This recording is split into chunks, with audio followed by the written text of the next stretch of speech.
Hello everyone, स्वागत है आपका इंडिया के first video note series YouTube channel में। इस सीरीज में हम कवर कर रहे हैं बेस्ट क्वालिटी के बी फार्म लेक्चर्स एक बहुत ही ऑर्गेनाइज मैनर में, जो कि हमने सब्जेक्ट वाइज अरेंज किया है।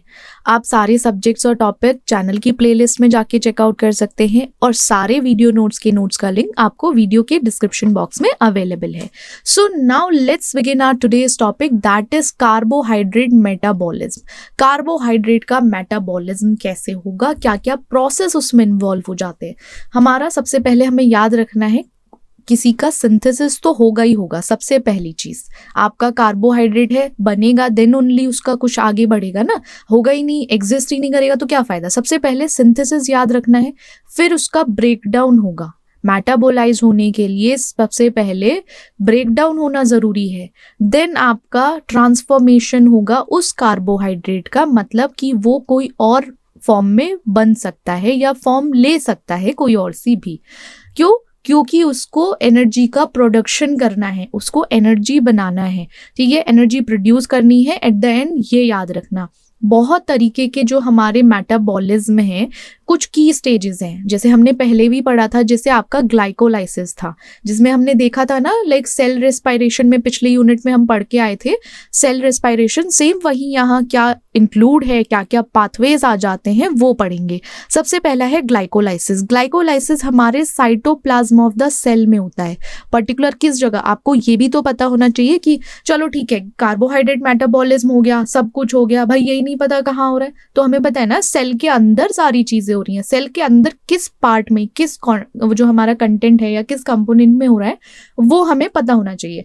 आपको ग्लाइकोलाइसिस याद रखना है तो साइटोप्लाज्म याद रखो, ठीक है, कि ये साइटोप्लाज्म ऑफ द सेल में होता है। इसका प्रोसेस है कि अगर आपका जो ग्लूकोज है, ग्लूकोज हमारा किससे बना होता है, 6 कार्बन मॉलिक्यूल से बना होता है, जो कन्वर्ट होने वाला है हमारा 2 मॉलिक्यूल ऑफ पायरुवेट में, ठीक है। ये याद रखो, कन्वर्जन। ये थोड़ा सा छोटा सा शॉर्ट इंट्रोडक्शन है हमारे ये सब पाथवेज का, इसको हम ब्रीफ में भी आगे पढ़ेंगे। अगर किसी को, फॉर एग्जांपल, ये इसलिए पढ़ा रहे हैं हम आपको, इसलिए लिखा हुआ है यहाँ पे, बाय चांस आपके पास नहीं टाइम रहता, आप सडनली एक रात पहले पढ़ रहे हो, भाई कुछ तो याद रहना चाहिए एटलीस्ट, कुछ तो। ग्लाइकोलाइसिस अगर आपका 5 मार्क्स में आ गया, आप कुछ लिख के ही नहीं आओगे, मार्क्स कैसे मिलेंगे। तो वहां क्या करना है, आपको ये याद कर लेना, एक शॉर्ट समरी याद करके जाओगे तो ईजी हो जाएगा। जैसे आपका क्या याद करके जाओगे, हाँ भाई ग्लाइकोलाइसिस में एक तो सबसे पहले it happen in the cytoplasm of the cell, फिर देन कन्वर्जन होता है ग्लूकोज का 2 मॉलिक्यूल पायरुवेट में, ठीक है, जहां पे हमारे 3 कार्बन रहते हैं।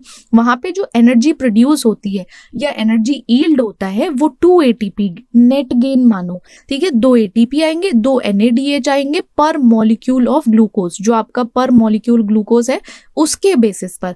तो ये हमें याद रखना है। की पॉइंट क्या याद रखना है, यहाँ पे ऑक्सीजन की रिक्वायरमेंट नहीं है, ये हमारा एक एनएरोबिक प्रोसेस है जहां पे ग्लूकोज को यूटिलाइज किया जाता है, मतलब ग्लूकोज को यूज करके इस प्रोसेस को चलाया जाता है। जहां पे आपको सबस्ट्रेट मिलेगा, वो सबस्ट्रेट आगे पाथवे को कंटिन्यू करेगा, मतलब मेटाबॉलिक पाथवे के लिए जरूरी है। तो ये क्या है हमारा, ये ग्लाइकोलाइसिस का प्रोसेस है। शॉर्ट समरी आपको मिल गई। अब कोई नहीं भूल सकता कि हाँ भाई मुझे नहीं पता ग्लाइकोलाइसिस में क्या होता है, ठीक है। 1 बाय 1 कैसे उसका प्रोसेस होता है फ्लो चार्ट में हम उसको डिस्कस करेंगे, बट ये चीज हमें पता चल गई कि एटलीस्ट ग्लाइकोलाइसिस में होता क्या है।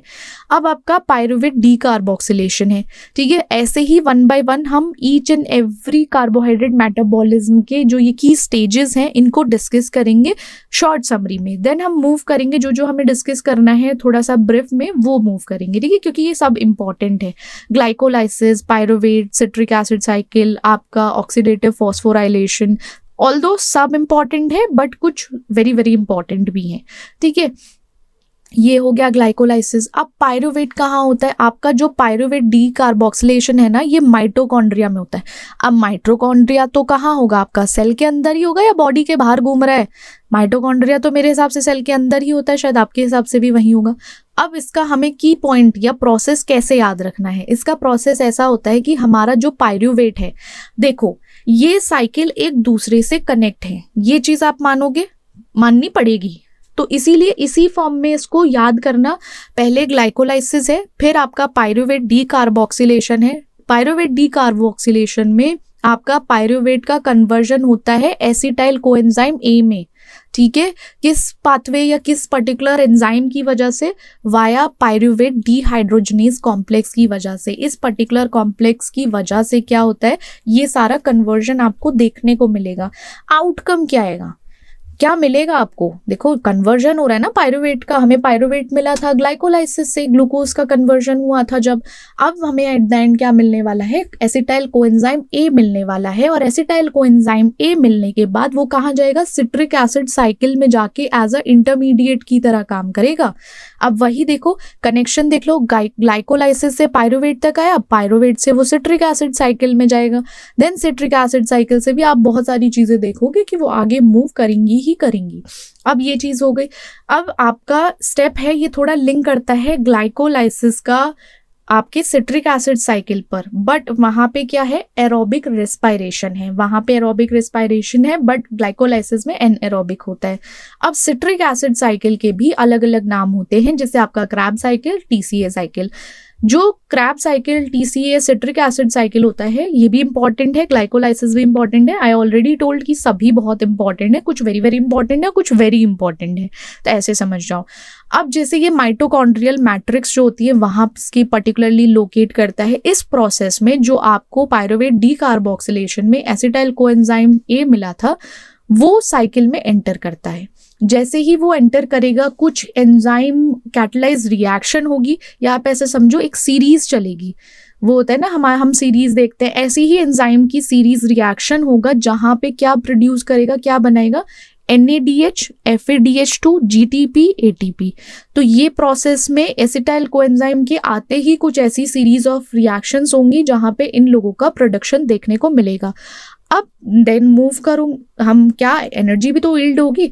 एनर्जी ईल्ड के टाइम पे जब एसिटाइल कोएंजाइम आपका मॉलिक्यूल है, हर एक जो है रिजल्ट में क्या देगा आपको, हमें ये पता है, ये चार चीजें आने वाली हैं, तो हमें पता होना चाहिए क्या क्या। 3 तो आएगा आपका NADH आएगा, 1 FADH2 आएगा, 1 GTP आएगा।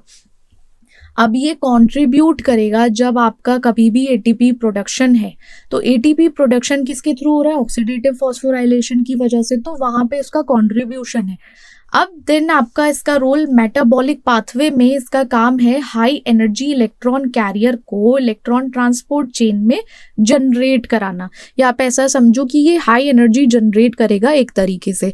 अब सिट्रिक एसिड साइकिल हो गई। नेक्स्ट है हमारा ETC, हमने इलेक्ट्रॉन ट्रांसपोर्ट चेन देखी थी, या आप उसको ऑक्सीडेटिव फॉस्फोराइलेशन बोल सकते हो। अब इलेक्ट्रॉन ट्रांसपोर्ट चेन में ये होता है कि जैसे आपका इनर माइटोकॉन्ड्रियल मेम्ब्रेन है, तो पर्टिकुलर ETC वहां टेक पार्ट करता है, और जो ये एनर्जी का प्रोडक्शन हुआ है यहाँ पे, उसको यूटिलाइज करके एक प्रोटॉन ग्रेडियंट को जनरेट किया जाएगा। जब वहां पे प्रोटॉन ग्रेडियंट जनरेट होगा, देन वो आपके जो मेम्ब्रेन है ना, मेम्ब्रेन के थ्रू आना जाना लगा रहेगा उसका, और जब लगेगा तो वहां ATP बनेगा, ATP सिंथेज के थ्रू, जो हमारा एंजाइम है सिंथेज, ATP सिंथेज, उसके थ्रू। अब मेजॉरिटी ऑफ ATP जो होता है सेलुलर रेस्पिरेशन में, वो ऑक्सीडेटिव फॉस्फोराइलेशन के टाइम पर ही बनता है। अगर कोई पूछे मेजॉरिटी ऑफ आपका एनर्जी या सेलुलर ATP प्रोडक्शन कब होता है, तो आप कब बोलोगे, ऑक्सीडेटिव फॉस्फोराइलेशन में। और अप्रॉक्सीमेटली 34 ATP मॉलिक्यूल्स जनरेट होते हैं पर ग्लूकोज मॉलिक्यूल पर। जितना ग्लूकोज मॉलिक्यूल है उसके बेसिस पर 34 ATP मॉलिक्यूल्स जनरेट होते हैं। और इलेक्ट्रॉन्स जो रहते हैं वो NADH या FADH2 से डायरेक्ट वो एक सीरीज ऑफ कॉम्प्लेक्स में पास होना शुरू होते हैं, जहां पे हमारा अल्टीमेटली ऑक्सीजन वाटर में रिड्यूस होना शुरू हो जाता है। ठीक है, ये हमारा ETC है, ETC ऑक्सीडेटिव फॉस्फोराइलेशन के नाम से याद रखो आप। देन हमारा नेक्स्ट है ग्लूकोनियोजेनेसिस। अब ग्लूकोनियोजेनेसिस जो होता है, मेनली ये आपको लिवर में प्रोसेस देखने को मिलेगा, बट कुछ एक्सटेंट तक आप किडनी में देख सकते हो। ठीक है, अब यहाँ तक तो ये सेलुलर रेस्पिरेशन की बात हो रही थी, सब कुछ सेल्स के अंदर, यहाँ भी सेल्स ही है, बट पर्टिकुलर पार्ट इन्होंने बताया है जैसे कि ये लिवर में, ग्लूकोनियोजेनेसिस हमारा लिवर में होता है। ये वो सेलुलर रेस्पिरेशन है 4 तक, देन उसके बाद जो है ये अलग मेटाबॉलिज्म ही है कार्बोहाइड्रेट का, डिफरेंट जगह हो रहा है। अब जैसे लिवर है, बट ग्लूकोनियोजेनेसिस कुछ पार्ट हमारा कुछ एक्सटेंट तक किडनी में भी होता है। यहाँ पे किसका सिंथेसिस होगा, यहाँ पे ग्लूकोज का सिंथेसिस होगा नॉन कार्बोहाइड्रेट सोर्स से। ठीक है, किसका सिंथेसिस हो रहा है? ग्लूकोज का नॉन कार्बोहाइड्रेट सोर्स। आपके नॉन कार्बोहाइड्रेट सोर्स जैसे कि लैक्टेट हो जाएगा, ग्लिसरॉल, अमाइनो एसिड्स रहते हैं, ये सारी चीजें हैं। इंपॉर्टेंस ये है इसकी, जब भी कभी कोई फास्ट करता है या कोई बहुत लंबे समय तक एक्सरसाइज करता है तो वहां पे हमारी बॉडी में जो हमारा ब्लड है वहां पे ग्लूकोज लेवल एक रहना चाहिए, उसका लेवल मेंटेन होना चाहिए। वो कौन करता है? वो करता है, वो इस प्रोसेस की इस प्रोसेस की वजह से होता है, जिसको हम ग्लूकोनियोजेनेसिस बोलते हैं। समझ गए ग्लूकोनियोजेनेसिस की इंपॉर्टेंस से? साथ ही साथ नेक्स्ट हमारा ग्लाइकोजेनेसिस होता है, ग्लाइकोजेनोलाइसिस है। जेनेसिस में सिंथेसिस हो रहा है, जेनोलाइसिस में ब्रेक डाउन होगा। तो हमेशा याद रखना, लाइसिस मतलब टूटना और जेनेसिस एक तरीके से बनना, ये याद रखोगे। अब आपका ग्लाइकोजेनेसिस में जो की पॉइंट हमको याद रखना है, जो कभी हमें भूलना नहीं है, आपका ग्लाइकोजन बनेगा ग्लूकोज से। ठीक है, ग्लाइकोजन का सिंथेसिस हो रहा है किसके थ्रू? ग्लूकोज से। बट लाइसिस में अगर देखा जाए वो ग्लाइकोजन ब्रेक डाउन हो रहा है वापस से ग्लूकोज में।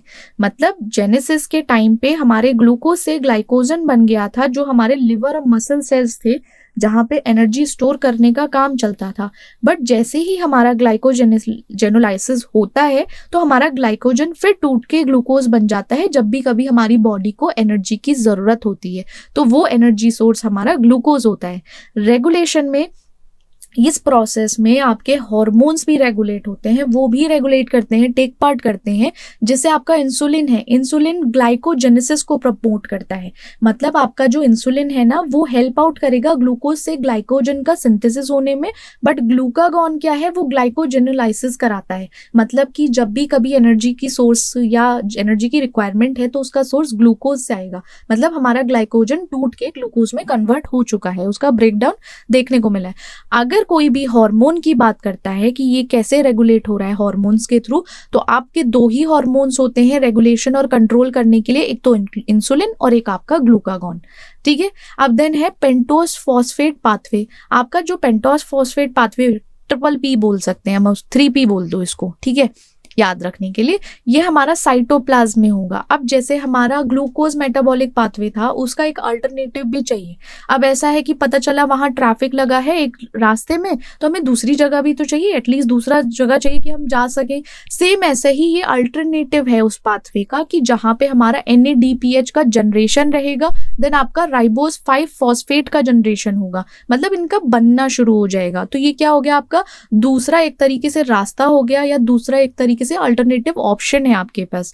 सिग्निफिकेंस में अगर आपका कोई भी फैटी एसिड का सिंथेसिस है तो वहां पे एक एसेंशियल कंपोनेंट होना जरूरी है, वो ये प्रोवाइड करता है हमारा 3P। अब न्यूक्लियोटाइड का बायोसिंथेसिस होना, साथ ही साथ अगर ग्लूटाथायोन का लेवल कम हो गया है तो उसको मेंटेन करना भी बहुत जरूरी है। वो कौन मेंटेन करेगा? हमारा पेंटोस फॉस्फेट पाथवे का काम है इन सब चीजों की देखरेख करना। ठीक है, ये क्या हो गया? देखरेख में हमारे सारे मेटाबॉलिक हो गए, क्या? Metabolism of carbohydrate. अब रेगुलेशन, हार्मोन कंट्रोल, ये बता ही दिया था आपको कि इंसुलिन और ग्लूकागॉन रिस्पॉन्सिबल होते हैं सब चीजों के लिए।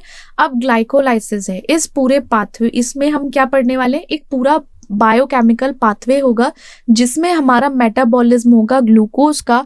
ग्लूकोज हमारा क्या बनाएगा? पायरुवेट में कन्वर्ट होगा या उसका प्रोडक्शन होगा। साथ ही साथ उस प्रोडक्शन के टाइम पे ATP और NADH मिलेगा ही मिलेगा। हमने शॉर्ट समरी में अपने ग्लाइकोलाइसिस को पढ़ा था। अब साइटोप्लाज्म ऑफ द सेल में होने वाला है, क्योंकि हमें एटलीस्ट इसकी लोकेशन पहले से ही पता है। और साथ ही साथ इसमें ऑक्सीजन की कोई रिक्वायरमेंट नहीं है, क्योंकि ये एक एनएरोबिक रिएक्शन बोल सकते हो आप, या ये ऑपरेट, इसका जो काम चलता है ना पूरा पाथवे का, उसमें इसको ऑक्सीजन की जरूरत नहीं है कि इसको लाइक एनारोबिक कंडीशन में सरवाइव कर सकता है। साथ ही साथ जब ये एनर्जी बनाता है और या कुछ ऐसे मॉलिक्यूल्स आएंगे, वो क्यों जरूरी होंगे? क्योंकि वहां पे हमारे सेल को फंक्शन के लिए जरूरी है, सेलुलर फंक्शंस के लिए ये ग्लाइकोलाइसिस होना भी बहुत जरूरी है। 2 फेजेस में जाएगा आपका जो ग्लाइकोलाइसिस है। हमारा जो ग्लाइकोलाइसिस होता है वो 2 फेज में जाता है। एक में तो क्या होता है, हम एनर्जी का इन्वेस्टमेंट करते हैं, ठीक है, कि एनर्जी इन्वेस्ट कर रहे हैं। बट दूसरे फेज में क्या करने वाले हैं हम? एनर्जी का जनरेशन हो रहा है। एनर्जी जनरेशन फेज हो सकता है, या पे ऑफ फेज बोल दो इसको प्रिपरेटरी फेज बोल दो। तो इसमें क्या होने वाला है? हमारा एनर्जी पे ऑफ। बस ये याद रखो, 2 फेज आएंगी। सबसे पहले एनर्जी का इन्वेस्टमेंट होगा, फिर एनर्जी का पे ऑफ होगा। वही तो होता है ना, पहले आप लगाते हो फिर उसके बाद ही तो सब कुछ मिलता है आपको एनर्जी, इन्वेस्टमेंट के बाद। अब सबसे पहले इसमें क्या होता है, इसका एक स्टेप बाय स्टेप हम इसको फॉलो अप करेंगे। अब सबसे पहले हमारा फॉस्फोराइलेशन होता है ग्लूकोज का।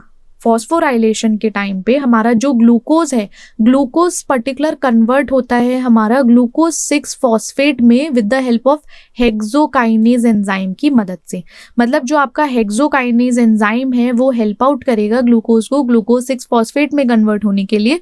वहां पे 1 ATP जो है आपका कन्वर्ट हो जाएगा इस तरीके से। यहाँ से ATP लगा है, इन्वेस्ट किया है तो क्या हो गया है, वो यूज कर लिया गया, तो यहाँ पे ADP बना, तो 1 ATP है, ये याद रखो। फिर उसके बाद आपका आइसोमराइजेशन होगा। जैसे यहाँ से आगे बढ़ेंगे, यहाँ पे क्या होगा, आपका फॉस्फोग्लूकोज आइसोमरेज है, ठीक है। ये वाला जो एंजाइम है यहाँ पे बैठेगा, यहाँ पे बैठने के बाद ये ग्लूकोज 6 फॉस्फेट को कन्वर्ट कर देगा फ्रुक्टोज 6 फॉस्फेट में, F6P एंड G6P, ठीक है। इसमें फ्रुक्टोज 6 फॉस्फेट में कन्वर्ट करेगा। अब सेकेंड फॉस्फोराइलेशन होना जरूरी है। सबसे पहले ग्लूकोज का फॉस्फोराइलेशन हुआ, देन आइसोमराइजेशन हुआ। सेकेंड फॉस्फोराइलेशन में जो आपका फोस्फोफ्रुक्टोकाइनेज है, हमारा यहाँ एंजाइम लगेगा जिसका नाम है PFK1। इसको फॉस्फोफ्रुक्टोकाइनेज 1 भी बोलते हैं। वो आपके F6P जो फ्रुक्टोज 6 फॉस्फेट होता है उसको फॉस्फोराइलेट करके क्या बनाएगा, आपका फ्रुक्टोज 1,6 बाइफॉस्फेट, या आपका बाइफॉस्फेट बनाएगा, ठीक है।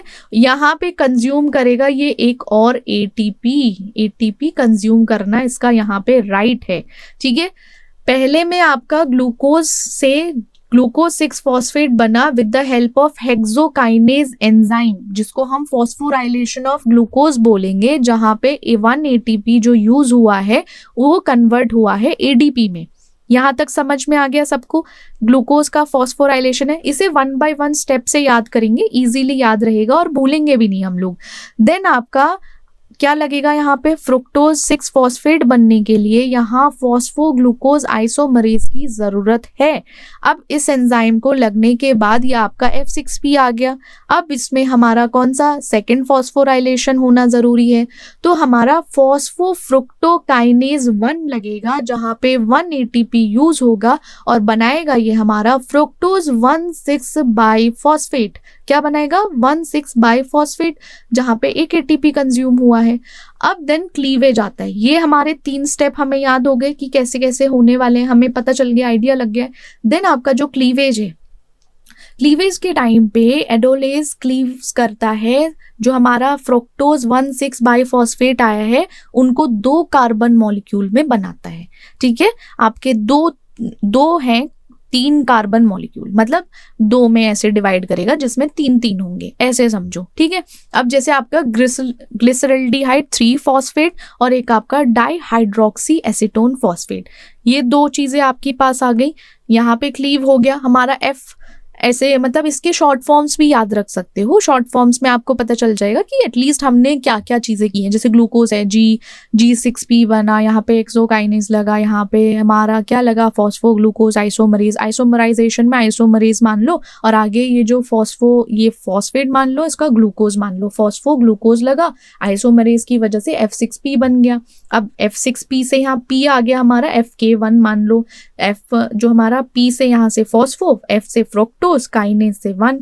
अब ये आ गया यहाँ पे, ये एंजाइम काइनेज एंजाइम का काम कर रहा है। यहाँ से क्या बना, इसने ATP यूज किया और इसने बनाया F16 बाइफॉस्फेट PO4। अब जब ये हुआ, क्लीव होने के बाद कौन सा एंजाइम यूज हुआ यहाँ पे, एडोलेज।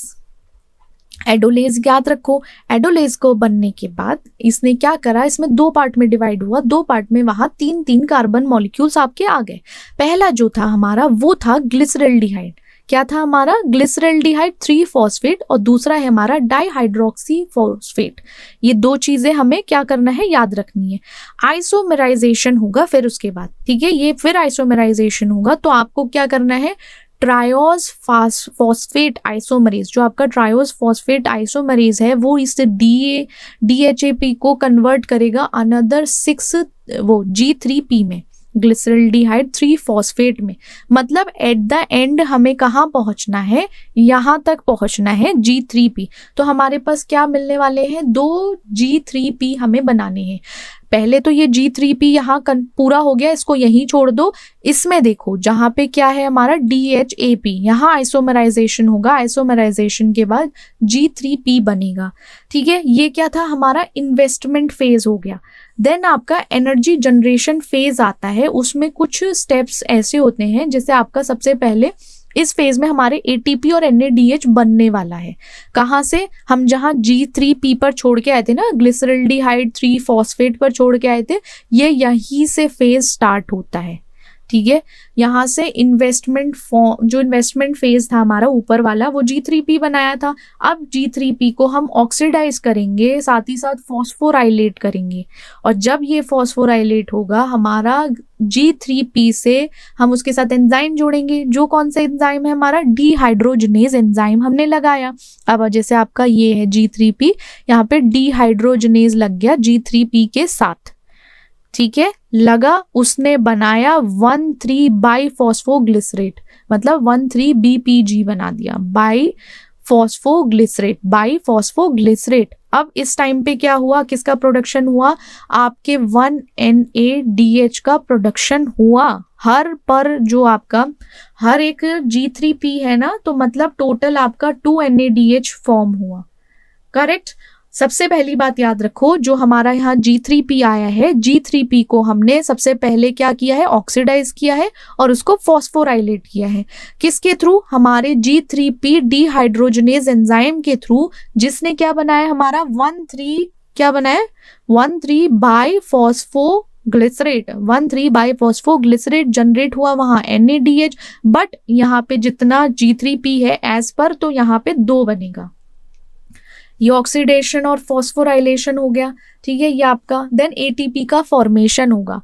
अब यहाँ पे जो हमारा 1,3-BPG है, बाईफॉस्फोग्लिसरेट है हमारा, अब उसने क्या किया, इसने phosphate donate a phosphate to ADP, तो उसने ADP को किया, तो यहाँ पे ATP का फॉर्मेशन होगा, ATP बनेगा। देन आपका 3-फॉस्फोग्लिसरेट क्या बनेगा, 3-फॉस्फोग्लिसरेट, मतलब 3PG बनेगा। कैसे बना, बाई हट गया यहाँ पे। ठीक है, ये 3-फॉस्फोग्लिसरेट बना with the help of phosphoglycerate kinase. ये आपका जो फॉस्फोग्लिसरेट है ना, उसके आगे काइनेज जोड़ दो, फॉस्फोग्लिसरेट। ये प्रोडक्ट, इसके एंजाइम्स वही यूज हो रहे हैं, बीच बीच में से यूज करके देन नेक्स्ट प्रोडक्ट बन रहा है। इस स्टेप में आपकी 2 ATP प्रोड्यूस होंगी। जो ATP है एज पर या 1 पर G3P है ना, उस हिसाब से यहाँ 2 ATP आपका बन जाएगा। यहाँ पे 2 NADH बन गया, तो यहाँ क्या हो गया, ATP का फॉर्मेशन, यहाँ ऑक्सीडेशन और फॉस्फोराइलेशन। अब जो हमारा 2-फॉस्फोग्लिसरेट था, आप उसको कन्वर्ट करेंगे, मतलब सबसे पहले हमारा यहाँ पे 3 था, 3 को कन्वर्ट करना है हमें 2PG में। हमें इसको कन्वर्ट करते करते कहाँ ले जाना है, ग्लाइकोलाइसिस में ग्लूकोज से हम इसको लेकर आए हैं कहाँ तक, पायरुवेट तक लेकर जाना है। अब इसको 3PG से 2PG में करा विद द हेल्प ऑफ किसके, ग्लिसरेट म्यूटेज के थ्रू। ये जो PG है आपका, PG म्यूटेज यहाँ लग जाएगा। ठीक है, नेक्स्ट जो फॉर्म होगा आपका इसके थ्रू, PG म्यूटेज से, म्यूटेज मतलब एक कम हो गया, 3 से 2PG बन गया, आपका कन्वर्जन हो गया। देन डिहाइड्रेशन होगा, डिहाइड्रेट क्या करेगा, आपके 2PG को फॉस्फोइनॉल पायरुवेट में बनाएगा, PEP बनाएगा with the help of enolase. Enolase enzyme की मदद से आपका ये 2PG को डिहाइड्रेट करेगा। डिहाइड्रेट करने पर जब ये मजबूर हो जाएगा तो ये आपका फॉस्फोइनॉल पायरुवेट बनेगा। अब फॉस्फोइनॉल पायरुवेट में ATP के थ्रू आपका यहाँ पे क्या होगा, पायरुवेट का फॉर्मेशन होगा। ATP भी बनेगा बट पायरुवेट भी बनेगा। ठीक है, ये याद रखो। यहाँ हाँ, PP बना। अब यहाँ पे पायरुवेट काइनेज आया हमारा, यहाँ से ये पायरुवेट लगा तो ये पायरुवेट यहाँ हो गया हमारा काइनेज लगा देंगे यहाँ पे। अब पायरुवेट काइनेज की हेल्प से हमारा क्या फॉर्मेशन हुआ, पायरुवेट का फॉर्मेशन हुआ, जहाँ पे क्या हुआ, 2 ATP का प्रोडक्शन हुआ 1 पर G3P। ठीक है, एक G3P के ईच बना। तो ऐसे याद रखना है, क्या हो गया ये हमारा, ये पूरा लाइक पे ऑफ हो गया, इन्वेस्ट जो की गई थी जितनी एनर्जी, अब वो पे ऑफ होके एट द एंड आपका जो प्रोडक्ट आने वाला था, बनना था, पायरूवेट हमने बना लिया। ठीक है, अब जैसे एनर्जेटिक्स है, एनर्जेटिक्स में नेट गेन होता है, नेट गेन के टाइम पे आपको 2 एटीपी मतलब 4 एटीपी प्रोड्यूस हुई है, 2 कंज्यूम की गई हैं इस हिसाब से। NADH प्रोडक्शन में 2 NADH है जहाँ पे उसने फर्दर कंट्रीब्यूट किया है, मतलब आगे जाके होता है ना, बढ़ चढ़ के टेक पार्ट किया है, कंट्रीब्यूशन किया है एटीपी प्रोडक्शन में ऑक्सीडेटिव फॉस्फोराइलेशन के टाइम पे, क्योंकि फॉस्फोराइलेशन भी हुआ था बीच में, वहाँ एनर्जेटिक है। सिग्निफिकेंस क्या है, जैसे आपका ग्लाइकोलाइसिस है, बहुत सारे ऐसे रीजंस हैं जब जरूरत होती है, उसकी बहुत इंपॉर्टेंस है। जब एकदम से ना हमें एटीपी का प्रोडक्शन करना है, या एक तरीके से एटीपी का सोर्स क्या हो सकता है आपके लिए, वो हमारा ग्लाइकोलाइसिस है। जब हमारा ऑक्सीजन कंडीशन ना हो, या आप ऐसा समझो एनएरोबिक कंडीशन के टाइम पे पायरूवेट बनेगा, जो एरोबिक या एनएरोबिक मेटाबॉलिज्म को फर्दर लेकर जाएगा और आगे लेकर जाएगा। ठीक है, हमने पायरूवेट का देखा था ना कि आगे चल के और भी काम करता है इसको। अब सेलुलर एनर्जी के सेंट्रल है, बीच का है, प्रिकर्सर मॉलिक्यूल की तरह काम करेगा कि आगे जाके और का भी सिंथेसिस हो, क्योंकि ग्लाइकोलाइसिस के बाद भी और तरीके की जो हमारी साइकिल है, वो TCA सिट्रिक, रिमेंबर, वो सब फॉलो अप होती है। ठीक है, ये ग्लाइकोलाइसिस था। अब ग्लूकोनियोजेनेसिस है, इस पाथवे में क्या होता है कि हमारा जो ग्लूकोज का सिंथेसिस हुआ है, ग्लूकोज का सिंथेसिस कैसे हुआ है, आपके नॉन कार्बोहाइड्रेट सोर्स से। अब नॉन कार्बोहाइड्रेट तो आपके लैक्टेट भी हो सकते हैं, तो उसके टाइम पे जैसे आप फास्टिंग कर रहे हो, हमने देखा था ना कि ब्लड ग्लूकोज लेवल रहना चाहिए, प्रॉपर मेंटेन होना चाहिए। जैसे फास्टिंग कर रही हो, बहुत एक्सरसाइज कर रहे हो, आप कार्ब्स नहीं लेते हो, बहुत लो कार्बोहाइड्रेट इंटेक है, तो उस टाइम पे ज़रूरत होती है कि हमारा जो ब्लड में ग्लूकोज लेवल है वो स्टेबल रहे, वो एक तरीके से मेंटेन रहे। तो वहाँ पे हमारा ग्लूकोनियोजेनेसिस का पाथवे और यूज़ होता है, मतलब आपके किडनी और लिवर में रहता है, बट कुछ एक्सटेंड तक किडनी में भी। अब इस पाथवे में सबसे पहले तो आपके प्रिकर्सर्स, जैसे आपके lactate, pyruvate, glycerol, certain amino acids हैं। तो लैक्टेट फॉर एग्जांपल आपका एज अ प्रिकर्सर है, तो लैक्टेट टू पायरूवेट होगा। अब पायरूवेट जो है वो आपका ऑक्सैलो एसीटेट होगा, वो एक्टिवेट किसके थ्रू होगा, आपके एसिटाइल कोएंजाइम ए के थ्रू। एसिटाइल कोएंजाइम हेल्प करेगा पायरूवेट को एक्टिवेट होने के लिए कि वो कन्वर्ट हो जाए ऑक्सैलो एसीटेट में। अब ऑक्सैलो एसीटेट जो है वो आपका PEP में कन्वर्ट होगा। PEP हम क्या देख के आए थे अभी, फॉस्फोइनॉल पायरूवेट, रिमेंबर, तो ऑक्सैलो एसीटेट हमारा कन्वर्ट हो जाएगा PEP में, जो हमारा माइटोकॉन्ड्रियल है या साइटोसोल है वहाँ पे होगा। अब आपका PEP जो है वो फ्रुक्टोज 1,6 बाईफॉस्फेट में आएगा। फॉस्फोइनॉल पायरूवेट से ये किस में कन्वर्ट होगा, फ्रुक्टोज 1,6 बाईफॉस्फेट। अब क्या होता है, या तो ये बाईपास कर जाएगा किसको, PFK को, जो हमारा था फॉस्फेट फ्रुक्टोज काइनेज था ना, उसको बाईपास कर जाएगा। तो वहाँ पे हमारा फ्रुक्टोज 1,6 बाईफॉस्फेट कन्वर्ट हो जाएगा किसमें, फ्रुक्टोज 6 फॉस्फेट में, उसमें कन्वर्ट होगा। देन आपका फ्रुक्टोज 6 फॉस्फेट ग्लूकोज 6 फॉस्फेट में आएगा, और देन आपका ग्लूकोज 6 फॉस्फेट ग्लूकोज में चला जाएगा, और आपकी जो ये साइकिल थी ये पूरी यहाँ पे एंड हो जाएगी। एंड क्यों हो जाएगी, क्योंकि ग्लूकोज की जरूरत थी ना ब्लड स्ट्रीम में, क्योंकि ब्लड शुगर लेवल मेंटेन करना था। तो यहाँ पे आपका ग्लूकोज फॉर्म हो गया, और ग्लूकोज फॉर्म होने के बाद वो ब्लड स्ट्रीम में रिलीज हो गया। तो जो आपका ग्लाइकोलाइसिस का प्रोसेस था, ग्लाइकोलाइसिस के प्रोसेस को इन्होंने रिवर्स कर दिया, ऐसे समझो। ठीक है, वापस उल्टा चला दिया। प्रिकर्सर ऐसे ही तो आ रहे थे, पायरूवेट, ऑक्सैलो एसीटेट, ऑक्सैलो से PEP से, मतलब ये ऊपर की साइड चलना शुरू हो गया। ग्लाइकोलाइसिस जो हमने पाथवे पढ़ के आए थे ना, तो ग्लाइकोलाइसिस का रिवर्स ही हमारा ग्लूकोनियोजेनेसिस होता है।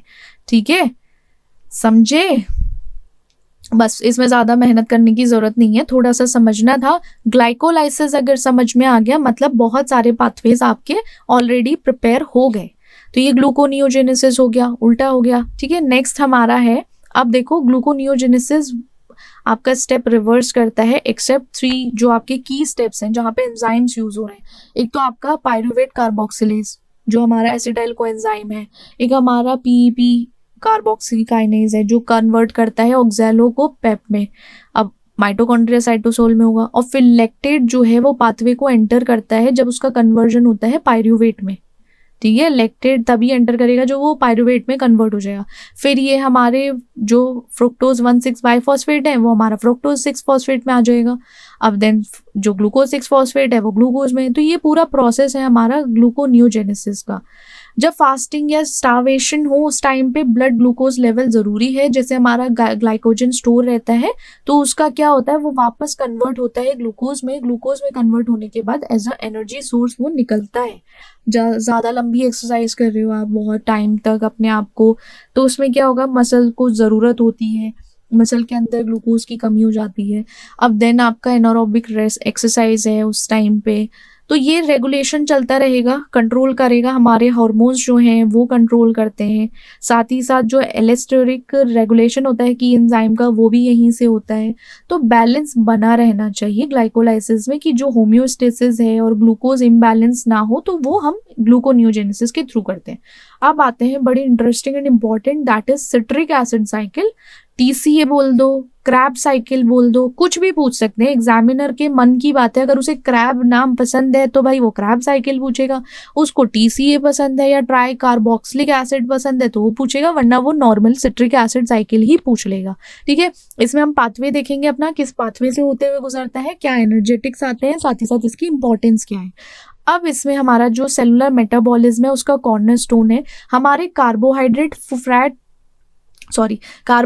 फैट्स, प्रोटीन का ब्रेकडाउन होना और उसका कन्वर्ट हो जाना एनर्जी में। हमारी बॉडी में हम सब कुछ, अब ऐसा सोचो आप सब कुछ खाते हो, आप कार्बोहाइड्रेट भी लेते हो, फैट्स भी लेते हो, प्रोटीन भी लेते हो, बट एट द एंड आपको उससे एनर्जी मिलनी चाहिए। अब वो एनर्जी कैसे मिलेगी, वो इन साइकिल ना, ये साइकिल जब पाथवे प्रोसेस होते हैं तो वो क्या करते हैं, उनका ब्रेक डाउन करते हैं, उनको तोड़ते हैं, तोड़ने के बाद उसको कन्वर्ट करके एनर्जी में फॉर्म करते हैं, और वो एनर्जी हम यूज करते हैं अपनी डेली एक्टिविटीज में और बहुत सारे हमारे सेलुलर फंक्शंस को करने के लिए भी। अब इस साइकिल में हमारा जो माइटोकॉन्ड्रियल मैट्रिक्स होती है किसी भी यूकैरियोटिक सेल की, वहां पे ये एक तरीके से डुअल पर्पस की तरह सर्व करता है, एनर्जी को जनरेट भी करता है, साथ ही साथ आपका जो कार्बन डाइऑक्साइड का एक्सक्रीशन होना है, बाहर निकलना है एज अ बाई प्रोडक्ट, तो वो कौन करता है, वो सिट्रिक एसिड साइकिल ही देखता है। एक बेसिक आप समझ गए कि ये साइकिल हम क्यों पढ़ते हैं, एज अ पाथवे हमें क्यों देखना है इनको। ठीक है, अब सबसे पहले इसका पाथवे देखते हैं किस तरीके से वर्क करता है। सबसे पहले हमारा वहां पे एसिटाइल कोएंजाइम ए था। एसिटाइल कोएंजाइम ए जो आपका ऑक्सैलो एसिटेट का है, या आप ऐसे समझो सिट्रेट सिंथेज के थ्रू आपका सिट्रेट बनेगा यहाँ। ठीक है, सिट्रेट बना। अब सिट्रेट में एकोनाइटेज है, वो आइसोसिट्रेट बनाएगा। ठीक है, ये एंजाइम लगा, ये इस एंजाइम ने क्या बनाया, हमारा आइसोसिट्रेट बनाया। फिर इसी आइसोसिट्रेट के साथ डीहाइड्रोजनेज एंजाइम ऐड हुआ। डीहाइड्रोजनेज ने अल्फा कीटोग्लूटारेट बनाया NADH प्लस CO2 के साथ। अब वहीं पे फिर डीहाइड्रोजनेज, पहले सिंथेज हुआ है, देन एकोनाइटेज रहा है, देन आपका डीहाइड्रोजनेज हुआ है, फिर सक्सिनिल कोएंजाइम ए बना है NADH CO2 के साथ, बट वहां पे सिंथेटेज है, सिंथेटेज के टाइम पे सक्सिनेट बना है, सक्सिनाइल कोएंजाइम सिंथेटेज कन्वर्ट किया उसको और बनाया succinate with GTP and ATP। Then आपका सक्सिनेट जो था वो डीहाइड्रोजनेज हुआ है, डीहाइड्रोजनेज होने के बाद उसने फ्यूमरेट बनाए हैं विद FADH2। अब फ्यूमरेज है, आपका एंजाइम आ गया, फ्यूमरेज की हेल्प से मैलेट बना, देन डीहाइड्रोजनेज हुआ, मैलेट डीहाइड्रोजनेज से ऑक्सैलो एसिटेट NADH बना, देन आपका ऑक्सैलो एसिटेट फिर किसके साथ मिला, एसिटाइल कोएंजाइम ए के साथ मिलके, देन फिर ये प्रोसेस रिवर्स में, या आप ऐसे चलो ये साइकिल कंटिन्यू रहेगी। तो ये क्या हो गई हमारी citric acid cycle. Citric acid बोल दो, क्रैब साइकिल बोल दो, ट्राई कार्बोक्सिलिक एसिड साइकिल बोल दो। उसमें सबसे पहले आपका एसिटाइल कोएंजाइम ए जब भी कभी ऑक्सैलो एसिटेट के साथ मिलेगा और विद किसकी प्रेजेंस में, हमारे सिट्रेट सिंथेज की प्रेजेंस में, सिट्रेट सिंथेज की प्रेजेंस में वो सिट्रेट बनाता है। ठीक है, ऐसा मान के चलो। अब सिट्रेट से आइसोसिट्रेट बनना है, मतलब एकोनाइटेज एंजाइम यहाँ पे टेक पार्ट करना है, ये हमें थोड़ा सा याद रखना है। फिर क्या याद रखना है, आइसोसिट्रेट डिहाइड्रोजनेज के साथ मिला, उसने अल्फा कीटो ग्लूटारेट बनाया। अल्फा कीटो ग्लूटारेट हमारा डिहाइड्रोजनेज के साथ मिला, उसने हमारा सक्सिनल कोएंजाइम ए बनाया। सक्सिनल कोएंजाइम में सिंथेटेस एंजाइम के साथ मिला, सक्सिनेट बनाया। सक्सिनेट फिर डिहाइड्रोजनेज के साथ मिला, उसने फ्यूमरेट बनाया। फ्यूमरेट फ्यूमरेज के साथ गया, उसने मैलेट बनाया। मैलेट डिहाइड्रोजनेज के साथ गया, उसने ऑक्सैलो एसीटेट बनाया, NADH। तो ये सारी एनर्जी भी आपको देखने को मिल गई। सबसे पहले हमारा फॉर्मेशन होता है सिट्रेट का, यहाँ ये किसका फॉर्मेशन होगा, ठीक है, फॉर्मेशन हुआ सिट्रेट का। देन आपका सिट्रेट सिंथेस है। इस तरीके से ये प्रोसेस जो है चलता रहेगा।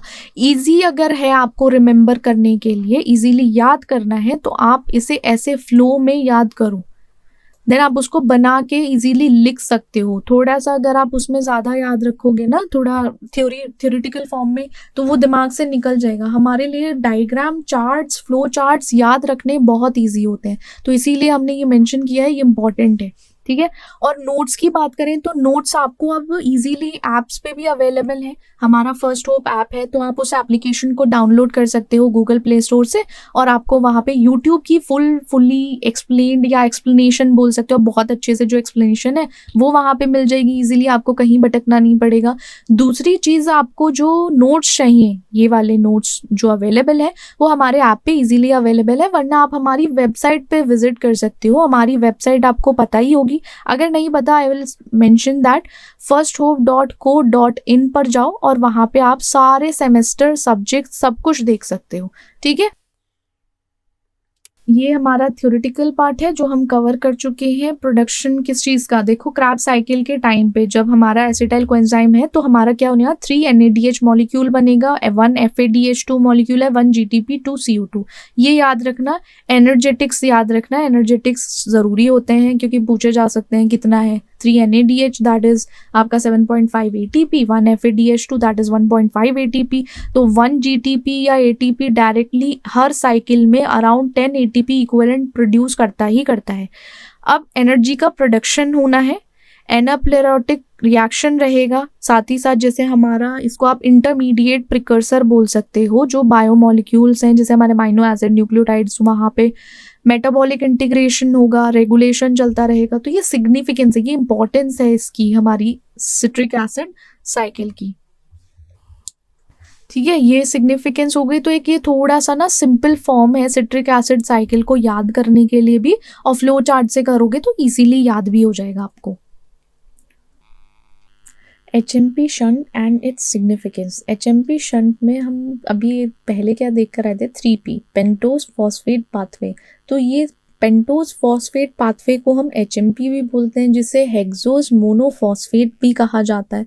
अब इसमें ये हमारा साइटोप्लाज्मिक पाथवे है, जिसका काम है कि कोई भी सेलुलर फंक्शन होने वाला है उस सेलुलर फंक्शन में उसको सपोर्ट करना, जैसे कि आपका NADPH का प्रोडक्शन होना, साथ ही साथ राइबोज 5 फॉस्फेट का सिंथेसिस होना। अब कोई भी आपका जैसे ऑक्सीडेटिव स्ट्रेस है और ऑक्सीडेटिव स्ट्रेस के अगेंस्ट प्रोटेक्ट करना, साथ ही साथ जैसे बायोसिंथेटिक हमारा कोई भी प्रोसीजर है या कोई भी प्रोसेस है, तो उस टाइम हमारा HMP शंट बोल दो या ये 3P पाथवे बहुत एसेंशियल होता है, या आप ये बोलो बहुत इंपॉर्टेंट है। अब HMP शंट पाथवे बोल दो या आप इसको phase of the HMP shunt बोल दो, तो ये 2 फेजेस में जाता है, मेनली 2 मेन फेजेस है। एक तो इसका है ऑक्सीडेटिव फेज, जिसमें ये NADPH को जनरेट करता है, और नॉन ऑक्सीडेटिव फेज है जहां पे राइबोज 5 फॉस्फेट जनरेट होता है। तो हमें कैसे करना है, HMP ये रहा, HMP डिवाइड हो गया हमारा ऑक्सीडेटिव में, देन हमारा जो नॉन ऑक्सीडेटिव है, दूसरा जो फेज है नॉन ऑक्सीडेटिव, एक ऑक्सीडेटिव है और एक नॉन ऑक्सीडेटिव। ऑक्सीडेटिव में उसका काम है कि NADPH को जनरेट करना, और नॉन ऑक्सीडेटिव फेज में है राइबोज 5 फॉस्फेट, उसको प्रोड्यूस करना, ऐसे बोलो। साथ ही साथ यहाँ पे शुगर फॉस्फेट का कन्वर्जन, इंटर कन्वर्जन भी होगा। तो हमें याद रखना है HMP जो शंट है हमारा वो 2 फेज में चला जाता है, जो हमारा ऑक्सीडेटिव है और एक हमारा नॉन ऑक्सीडेटिव है। ऑक्सीडेटिव में NADPH का प्रोडक्शन होगा, जनरेशन होगा, नॉन ऑक्सीडेटिव में हमारा राइबोज 5 फॉस्फेट का प्रोडक्शन होगा। ठीक है, ये याद रखना है। अब फ्लो चार्ट एक बार देखेंगे, फ्लो चार्ट से इजी हो जाएगा कि 1 by 1 ये कैसे लाइक फॉर्म करता है या किस तरीके से पाथवे चलता है हमारा।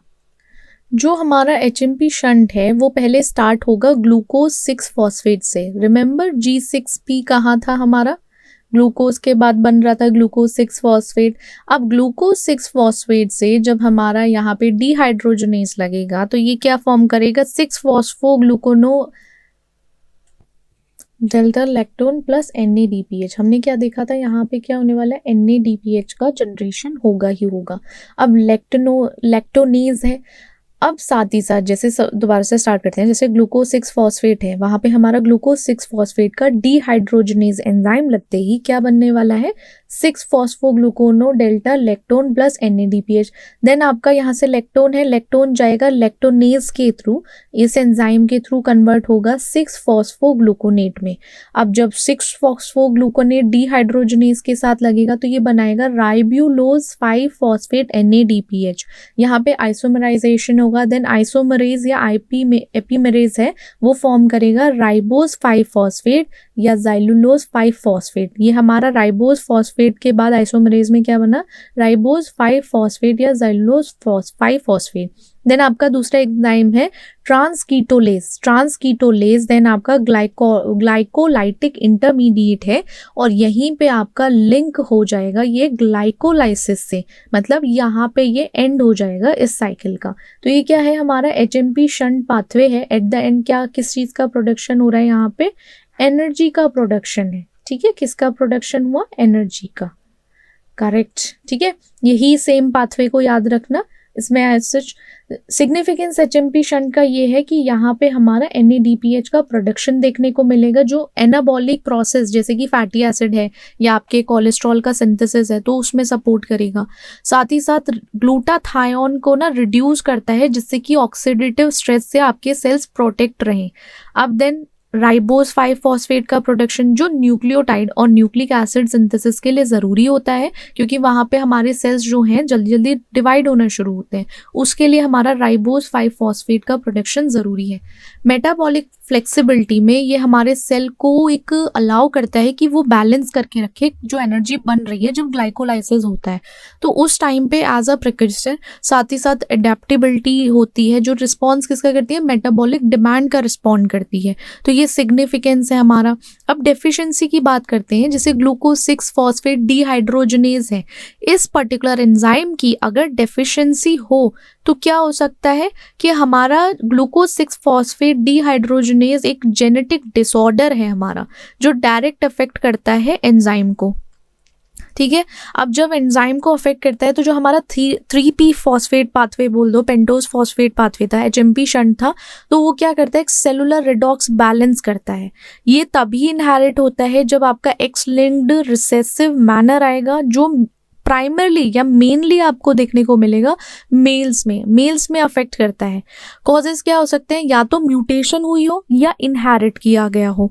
फंक्शन जैसे आपका NADPH का प्रोडक्शन जो ज़रूरी है ऑक्सीडेटिव फेज के लिए, उसके में काम करता है हमारा G6PD। साथ ही साथ बहुत सारे ग्लूटाथायोन का अगर लेवल कम करना है, RBC को बचा के रखना है ऑक्सीडेटिव स्ट्रेस से, तब हमारा G6PD का काम होता है।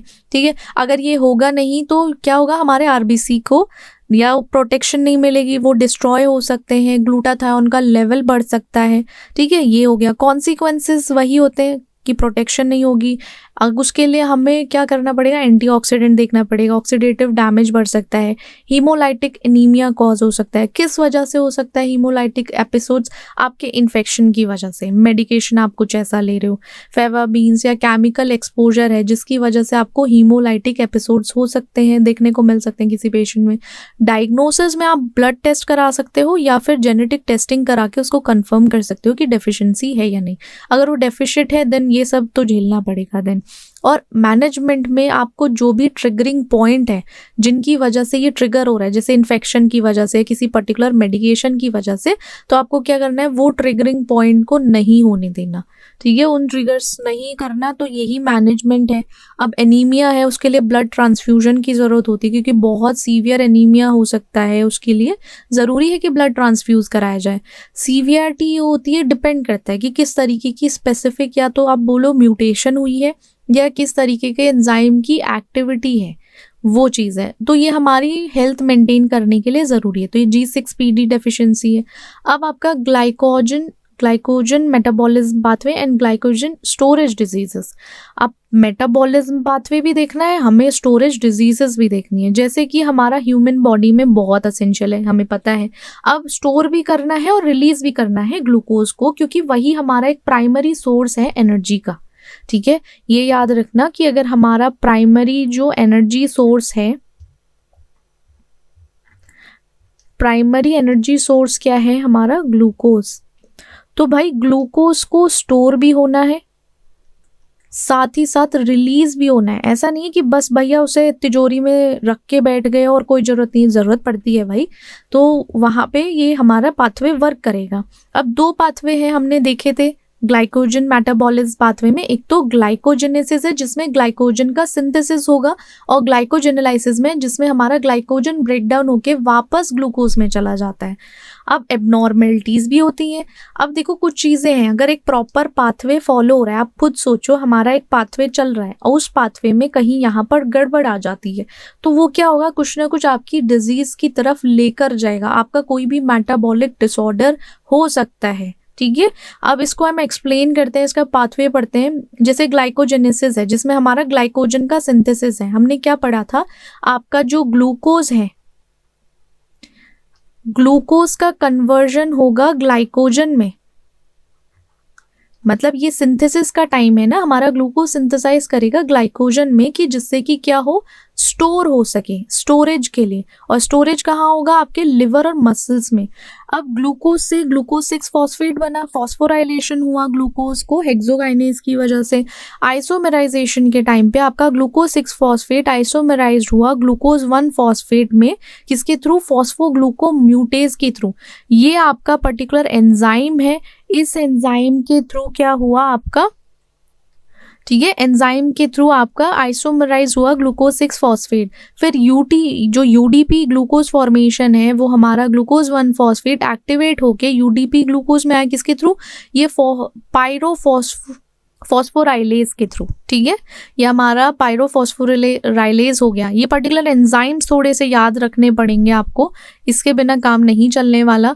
अब ग्लाइकोजन सिंथेसिस में जो ग्लाइकोजन सिंथेज है वो ऐड करता है ग्लूकोज यूनिट को ग्लाइकोजन में, हमारा ग्लूकोज से ग्लाइकोजन में ही तो जा रहा है, ग्लूकोज यूनिट को ऐड कर देता है ग्लाइकोजन में, किसके थ्रू, ग्लाइकोसिडिक बॉन्ड के थ्रू, α1,4 ग्लाइकोसिडिक बॉन्ड। ब्रांचिंग होती है एंजाइम की, एंजाइम फॉर्म करेगा आपका α1,6 link branch for structure and solubility. तो ये हमारा ग्लाइकोजेनेसिस है, सिंथेसिस हो रहा है ग्लाइकोजन का। अब आपका ग्लाइकोजेनोलाइसिस है, वहाँ पे हमारा ग्लाइकोजन जो बन चुका था, यहाँ पे जो हमारा ग्लाइकोजन का फॉर्मेशन, ये तो सिंथेस था, सॉरी, ये ग्लाइकोजन फॉर्मेशन जो हुआ था, वो हमें अब एनर्जी की ज़रूरत है, स्टोरेज बहुत हो गया भाई, अब बॉडी को ज़रूरत है, तो ग्लाइकोजन से ग्लूकोज में आना पड़ेगा, then only we can use the energy, हमारी बॉडी यूज़ कर पाएगी। तो ग्लाइकोजन से वो G1 पी में जाएगा, मतलब ग्लाइकोजन फॉस्फोराइलेज एंजाइम क्लीव करेगा α1,4 बॉन्ड को, जो ग्लाइकोसिडिक बॉन्ड बना था ना यहाँ पे, उसको क्लीव करेगा, वहाँ से ग्लूकोज 1 फॉस्फेट निकलेगा। फिर ग्लूकोज 1 फॉस्फेट का एक तरीके से डी ब्रांचिंग शुरू होगी, जो एंजाइम है वो क्या करेगा, α1,6 लिंक्ड, ये जो ब्रांच यहाँ बता रहे थे ना, उसको क्या करेगा, डिटैच करना शुरू करेगा और साथ ही साथ ग्लूकोज को रिलीज करना शुरू करेगा। फिर G1P जो है हमारा कन्वर्ट हो जाएगा G6P में, ग्लूकोम्यूटेज में, और फिर ग्लूकोज रिलीज हो जाएगा लिवर में। जो हमारा G6P है, ग्लूकोज 6 फॉस्फेट, वो रिलीज करेगा या कन्वर्ट करेगा G6P को, कि तुम फ्री ग्लूकोज में कन्वर्ट हो जाओ और अब जाओ तुम जाके रिलीज आउट हो जाओ ब्लड में। वही प्रोसेस है। अगर आपको ग्लाइकोजेनेसिस समझ आ गया है, ग्लाइकोजेनेसिस में एसिड डाउनवर्ड डायरेक्शन में जा रहा है, कि हमारा ग्लूकोज से नीचे स्टोर हो रहा है, वो कहाँ, ब्रांचिंग में जाके, यहाँ ग्लाइकोजन में जाके। बट हमारा ग्लाइकोजेनोलाइसिस में हमारा खुद जो बना चुके हैं हम, G6P बोल दो या ग्लाइकोजन है, ग्लाइकोजन से ऊपर जा रहा है। तो इसको क्या करना है, अपना नोटबुक छोड़ो, तुम ये नोट्स लो, नोट्स निकालो, निकालने के बाद इसको अपवर्ड डायरेक्शन में कर लो कि ग्लाइकोजन से हम ग्लूकोज की साइड चलेंगे और ग्लूकोज से ग्लाइकोजन की साइड चलेंगे, और बीच में कितने ट्रेन के स्टेशन आएंगे और कितने आपके टीटी एंजाइम है वो बैठे होंगे, तो वो नोट डाउन करते रहो तो ईजी हो जाएगा। अब आपका GST है, ग्लाइकोजन स्टोरेज डिजीज भी आती है। तो ये एंजाइम डेफिशिएंसी की वजह से होता है, जब आपका वो पर्टिकुलर एंजाइम डेफिसिट होता है या नहीं होता प्रॉपर, जिससे प्रोसेस चलना है, तो वहाँ पे आपके ग्लाइकोजन का मेटाबॉलिज्म अफेक्ट होता है। अब आपका एबनॉर्मली ग्लाइकोजन का एक्यूमुलेशन होने लगेगा, मतलब आपका जो ग्लूकोज था जो ग्लाइकोजन में कन्वर्ट हुआ था एनर्जी स्टोर करने के लिए, वो एनर्जी एक्यूमुलेट होती रहेगी, फालतू इकट्ठा होती रहेगी। तो ये चीज़ है हमारी, क्या हो गया, ग्लाइकोजन स्टोरेज डिजीज हो गई। अब टाइप 1 है वॉन गेर, ये गेरके डिजीज होती है, इसमें G6P है, ग्लूकोज 6 फॉस्फेटेज एंजाइम नहीं होता। ये पर्टिकुलर एंजाइम नहीं होने की वजह से हाइपोग्लाइसीमिया की कंडीशन आती है। ये सिम्टम्स दिखने लगते हैं, हिपैटोमेगाली होने लगता है, ग्रोथ रिटार्डेशन, लैक्टिक एसिडोसिस, ये देखने को मिलता ही मिलता है। अब अफेक्ट क्या करेगा, लिवर और किडनी टिश्यूज अफेक्ट होते हैं। आप खुद सोचिए, जहाँ पे एक टाइम तक ज़्यादा स्टोर होने लगा है कोई चीज़, तो वो चीज़ अफेक्ट होना शुरू होगी, वहाँ के जो टिश्यूज हैं वो अफेक्ट होना शुरू हो जाएंगे। अब आपकी GST2 टाइप 2 जो है और GST टाइप 3 जो है, GST टाइप 2 में पॉम्पे डिजीज बोल सकते हो। इस डिजीज में लाइसोसोमल एसिड अल्फा ग्लूकोसाइडेज, ये पर्टिकुलर एंजाइम की डेफिशिएंसी होती है। जब इस एंजाइम की डेफिशिएंसी होगी, आपको मसल में वीकनेस देखने को मिलेगी, कार्डियोमेगाली, रेस्पिरेटरी इश्यूज, और आपके टिश्यूज भी जो अफेक्ट होंगे, कार्डियो और रेस्पिरेटरी से समझ लो, मसल्स और हार्ट अफेक्ट होंगे। GST टाइप 2 कॉरेड डिजीज है, यहाँ डी ब्रांचिंग एंजाइम होते हैं, हिपैटोमेगाली, मसल वीकनेस, हाइपोग्लाइसीमिया, ये सिम्टम्स ऑब्जर्व किए जाते हैं। टिश्यू जो अफेक्ट होता है वो होता है आपका लिवर और मसल्स टिश्यूज, इससे अफेक्ट होना शुरू हो जाते हैं। अब hormonal regulation of blood glucose level and diabetes mellitus. अब आपके जो हार्मोन्स हैं वो ब्लड ग्लूकोज लेवल को कैसे रेगुलेट करते हैं, मतलब आपकी बॉडी में आपकी वो, अगर नॉर्मल लैंग्वेज में बोले कि जो शुगर का अप एंड डाउन चलता रहता है ना हमारी बॉडी में, तो उनको ये हार्मोन्स कंट्रोल करते हैं। अब उसको कैसे कंट्रोल करते हैं वो देखते हैं। आपका जो ब्लड ग्लूकोज लेवल है वो हार्मोन्स 2 ही हार्मोन्स हैं, ऑलवेज रिमेंबर। कंफ्यूज हो जाते हैं, कोई बहुत बड़ी बात नहीं है, कभी कभी भूल भी जाते हैं, लेकिन अगर पढ़ रहे हो तो मत भूलो। एक आपका इंसुलिन है, एक आपका ग्लूकागॉन है, ठीक है, इंसुलिन एंड ग्लूकागॉन, जो आपकी एनर्जी सप्लाई को स्टेबल रखता है। ऐसा नहीं है कि आपको सुबह उठो तो बहुत हाई हो तुम और रात में आओ तो बिल्कुल लो हो, तो तुम्हें बिल्कुल ज़रूरत पड़ी, ऐसा नहीं होता। हमारी ब्लड में ग्लूकोज का लेवल मेंटेन करते रहते हैं ये दोनों पर्टिकुलर हार्मोन्स, और जैसे ही डिसरेगुलेशन होता है, इनका प्रॉपर काम नहीं चलता, तो उससे क्या होगा, डायबिटीज़ मेलाइटस हो जाता है, या आप एक तरीके से लंबे समय तक हाइपरग्लाइसीमिया हो सकता है। अब हार्मोनल रेगुलेशन है ब्लड ग्लूकोज का, फॉर एग्जांपल आपका इंसुलिन, हमारा कैसे इंसुलिन प्रोड्यूस होता है, बीटा सेल, आपका जो पेनक्रियाज है, पेनक्रियाज बीटा सेल बनाता है, ठीक है, जो उसका रिलीज होता है जब आपकी बॉडी में, जैसे आप खाना खाते हो, खाना खाने के बाद हमारी बॉडी में ब्लड में ग्लूकोज का लेवल बढ़ जाता है, तो क्या होगा, हमारा पेनक्रियाज बीटा सेल बनाता है। अब देन आपका प्रमोट करेगा कि ग्लूकोज उनको अपटेक बाय सेल के थ्रू हो जाए। साथ ही साथ ग्लाइकोजेनेसिस होगा, किसका, यहाँ पे सिंथेसिस हो जाएगा हमारा, रिमेंबर सिंथेसिस होगा ग्लाइकोजन का, ठीक है, ग्लाइकोजन का सिंथेसिस हुआ, मतलब स्टोर करने के लिए कह रहा है ये कि भाई ऑलरेडी इतना आ गया है, अब इसको स्टोर कर दो। बट वहाँ पे जो ब्रेकडाउन होना था, हमें ब्रेकडाउन नहीं करना ग्लाइकोजन का, हमें स्टोर करना है, ग्लाइकोजेनेसिस करना है। यहाँ पे ये पर्टिकुलर इंसुलिन इनहिबिट करता है ग्लूकोनियोजेनेसिस का एंड ग्लाइकोजेनोलाइसिस का, ठीक है, कंफ्यूज मत होता, ये ग्लाइको है, ये ग्लूको है, ठीक है, ग्लाइकोजेनोलाइसिस एंड ग्लूकोजेनेसिस। साथ ही साथ आपके फैट और प्रोटीन के सिंथेसिस में ये सपोर्ट करेगा। ग्लूकागॉन जो होता है हमारे पेनक्रियास का जो अल्फा सेल है, बस इसमें याद रखो बीटा, इंसुलिन हमारा बीटा सेल है और ग्लूकागॉन हमारा अल्फा सेल है।